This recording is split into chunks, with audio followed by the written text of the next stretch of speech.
Lorsqu'Adam ouvrit les yeux, il vit une créature étrange. Il demanda « Qui es-tu » ?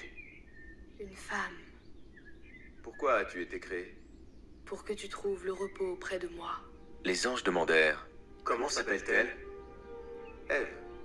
Dieu ordonna à Adam et son épouse de séjourner dans le paradis. Ô Adam, habite le paradis, toi et ton épouse, et mangez abondamment des choses qu'il produit. Mais n'approchez point de l'arbre que voici, afin que vous ne soyez pas du nombre des injustes. Lorsqu'Adam fut dans le paradis, Iblis chercha un moyen d'y entrer aussi par la ruse, afin de tromper Adam et de l'égarer. Sa crainte de Ridwan, portier du paradis, l'empêcha d'y entrer. Il se mit donc à tourner autour du paradis pour voir s'il pourrait parvenir à s'y jeter un jour ou l'autre. Un jour, il vit le serpent qui en était sorti. Le serpent avait alors 4 pattes. Iblis alla trouver le serpent et le convainquit de le faire secrètement entrer. Iblis rejoignit Adam et lui dit « J'ai entendu parler de tes bonnes qualités, et maintenant je suis venu te conseiller. Sache que Dieu te chassera du paradis et que j'ai compassion de toi. Il t'a dit de te tenir éloigné de cet arbre, parce que c'est l'arbre de vie qu'on nomme arbre d'éternité.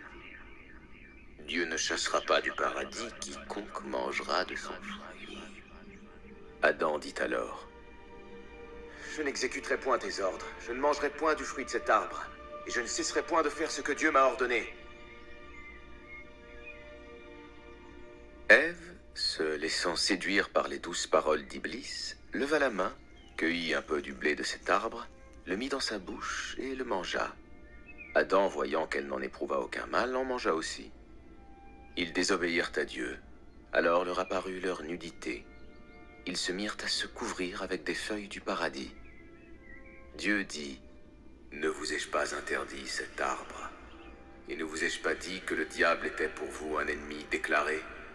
Adam et Ève reconnurent sur-le-champ en toute sincérité leur faute et revinrent à Dieu en toute humilité, exprimant ainsi leur soumission à Dieu et leur faiblesse devant lui. Dieu dit alors « Descendez du paradis, ennemis les uns des autres, et pour vous, il y aura une demeure sur la terre et un usufruit pour un temps. » Les 4 protagonistes furent alors exclus du paradis. Adam fut envoyé en Inde, sur une haute montagne. Ève, quant à elle, atterrit en Arabie, près de la Mecque. Le serpent se retrouva à Ispahan et Iblis à Semnan. Adam ne savait que faire. Il posa son visage contre terre et pleura. Gabriel vint trouver Adam et lui dit « Ne t'afflige point, et récite les paroles que je vais t'apprendre afin que Dieu t'accorde le repentir. » Adam reçut de son Seigneur les paroles et Dieu agréa son repentir. Gabriel donna ensuite à Adam de ce blé qu'il avait mangé dans le paradis la quantité nécessaire pour se nourrir un jour et il lui dit « Voici la nourriture que tu auras dans ce monde. » Gabriel enseigna à Adam à tirer le fer de la pierre et à faire des instruments de labour pour semer le blé.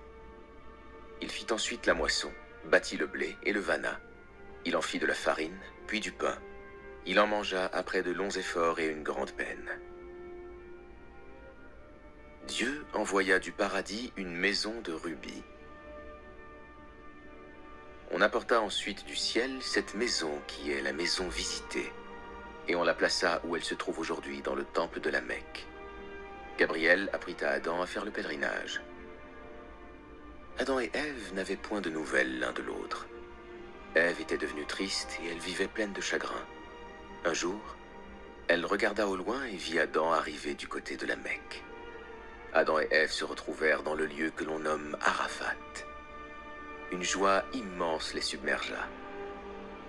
Ils retournèrent ensuite à l'endroit où Adam avait élu domicile. Iblis, de son côté, demanda un délai à Dieu qu'il lui accorda. « Puisque tu m'as mis en erreur, je m'assoirai sur eux sur ton droit chemin, puis je les assaillerai de devant, de derrière, de leur droite et de leur gauche. Je leur enjoliverai la vie sur terre. Et pour la plupart, tu ne les trouveras pas reconnaissants.